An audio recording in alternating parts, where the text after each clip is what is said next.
আসসালামু আলাইকুম সুপ্রিয় দর্শক। আমি এখন এসেছি একটা ধনিয়া ক্ষেতে। তো এই ধনিয়া ক্ষেতে আপনি যদি ভালো করে লক্ষ্য করেন তাহলে ধনিয়ার আপনার যে গাছের থেকে কিন্তু আপনার আগাছাই বেশি, হ্যাঁ? আগাছা, শামা, বিরগিনি, দোর্বা তারপরে বেশি হলো ধানের চারা। তো এই ধনিয়া ক্ষেত থেকে যে আগাছাগুলো আছে, এই আগাছাগুলো কিন্তু আমরা যদি দমন না করতে পারি, খুব দ্রুত দমন না করতে পারি, তাহলে এই ক্ষেত থেকে ভালো কোনো ধরনের ফলন আসা সম্ভব না। কারণ আগাছাগুলোই সমস্ত পুষ্টি উপাদান এগুলো কিন্তু খেয়ে শেষ করে ফেলবে।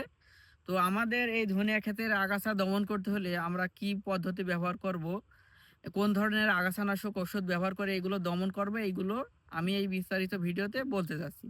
তো ধনিয়া ক্ষেতের আগাছা দমন করতে হলে আমাদেরকে ব্যবহার করতে হবে কোইজালোফ পিইথাইল গ্রুপের যে আগাছানাশক আছে, নিকটি 8.8 ইসি, তারপরে টাইজল সুপার 50 ইসি, তারপরে আছে জোজো 50 ইসি, তারপরে আপনার আছে আপরুট 5 ইসি অথবা জি ক্লিন 5 ইসি। যে ওষুধগুলোর নাম বললাম, এই ওষুধগুলো যে কোনো একটা আপনি 16 লিটার পানির জন্য 50 ml মিশিয়ে সমস্ত ক্ষেতে স্প্রে করে দিতে হবে।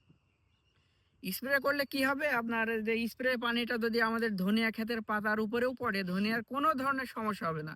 আর শামা, বিরগিনি, দূর্বা ঘাস, তারপরে ধানের ছাড়া এগুলো 7 দিনের ভিতর একদম গোড়া থেকে মারা যাবে।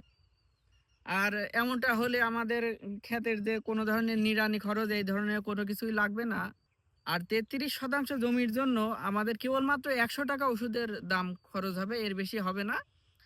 আর এই ওষুধটা ব্যবহার বিধি যদি আমি আরো একটু গভীরে যে বলি, সেটা হলো আপনার বা আমাদের ক্ষেত যদি মাটি যদি নরম থাকে তাহলে যে এই ওষুধগুলো ব্যবহার করি তাহলে সর্বোচ্চ রেজাল্ট পাওয়া যাবে। আর মাটি যদি আপনার নরম না থাকে, শক্ত অথবা খরা, তাহলে এই ওষুধটা কিন্তু ভালো রেজাল্ট দেবে না। তো আপনারা যখনই আপনার ধনিয়া ক্ষেতে এই ওষুধগুলো প্রয়োগ করবেন, অবশ্যই লক্ষ্য রাখবেন যাতে আপনার ক্ষেতের যে মাটি এগুলো অনেকটাই নরম থাকে।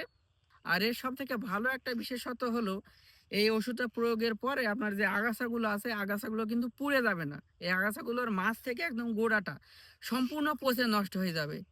আর এমনটা হলে গোড়া থেকে যে অনেক সময় নতুন করে আবার চারা বের হয় শিকড় থেকে, এটা একদমই হওয়ার সম্ভাবনা নেই।